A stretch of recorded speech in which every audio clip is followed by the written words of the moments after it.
안녕하십니까. 생긴대로 건강법의 조성태입니다. 오늘부터 먼저 서서 강의를 하게 되었습니다. 첫 번째 강의는요, 역류성 식도염에 대한 얘기입니다. 이 역류성 식도염 환자들이 날로 늘어나고 있습니다. 그것은 역류성 식도염이 생기게 될 그러한 사회 환경이 이 역류성 식도염을 많이 만드는 것 같습니다. 그러나 이 화병에 의한 역류성 식도염뿐만 아니라 여러 가지 원인에 의해서 역류성 식도염이 나타나는데요. 이 역류성 식도염의 특수한 사항 같은 것은 나중에 앉아서 차분하게 말씀드리고요. 이 역류성 식도염이라는 것은 위액이 역류하는 겁니다. 또 위에 있는 내용물이 역류하는 그런 현상인데요. 이것이 점막을 자꾸 자극을 해서 생기는 이런 질환입니다만, 위산의 역류를 방지하는 식도 하단의 괄약근이 어떠한 원인에 의해서 무력화되면 이 산에 약한 그 식도들이 자꾸 그 위산이 역류해서 염증 반응을 일으키는 이런 현상입니다. 그렇게 되면 신트름이 나오거나 신물이 넘어오거나 가슴에 통증이 나타나거나 목에 가래가 걸린 것 같거나 이런 여러 가지 증상들이 나타날 수가 있습니다. 그런데 이 역류성 식도염을 한의학적으로 이해를 하려면 사람은 이렇게 가운데를 중심으로 해서 두 개의 축으로 되어 있습니다. 그런데 여기에는 이제 풍열에 의해서 병이 자주 옵니다. 그 다음에 여기서 여기까지 오는 병이 요게 역류성 식도염의 대개 증상들인데, 여기에는 담열에서 오는 병이 많습니다. 또 이 배꼽 이하 여기에는 한습이라고 해서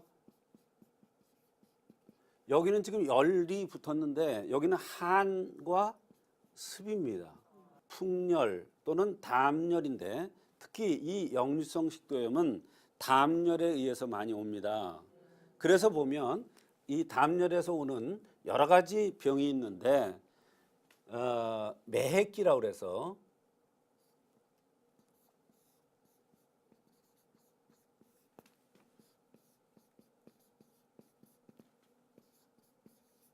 매핵기라는 병이 있고, 요 매액기라는 건 뭐냐면 목에 가래 낀 것 같고 답답하고 여기가 쓰린 듯한 이런 것이 매액기예요. 그 다음에 이제 조잡이라는 병이 있어요.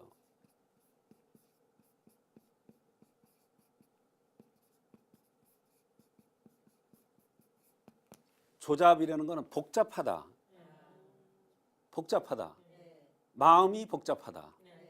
마음이 편치 않아서 오는 신경성 소화불량인데 이것도 역류성 식도염에 속해요. 그 다음에 위완통이라는 게 있어요.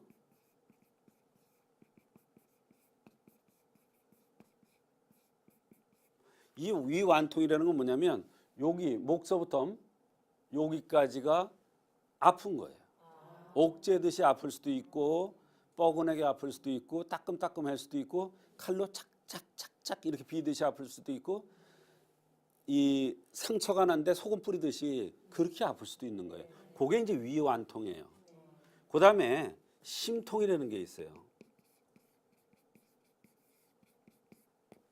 요것도 바로 이 역류성 식도염의 일종의 하나의 병입니다. 그래서 한의학에서는 이렇게 범위가 넓어요. 그러니까 역류성 식도염 환자들이 얼마나 많겠어요. 또 이 역류성 식도염은 임시적인 조치로 뭐 진통제라든지 소염제라든지 이런 약들을 써서 임시적인 증상은 가라앉을지 모르지만 이런 원인을 모른다면 사실은 근본적인 치료가 안 되겠죠. 그래서 오늘은 이 역류성 식도염에 대해서 요 하나하나에 대한 그런 예를 말씀을 드리는데요.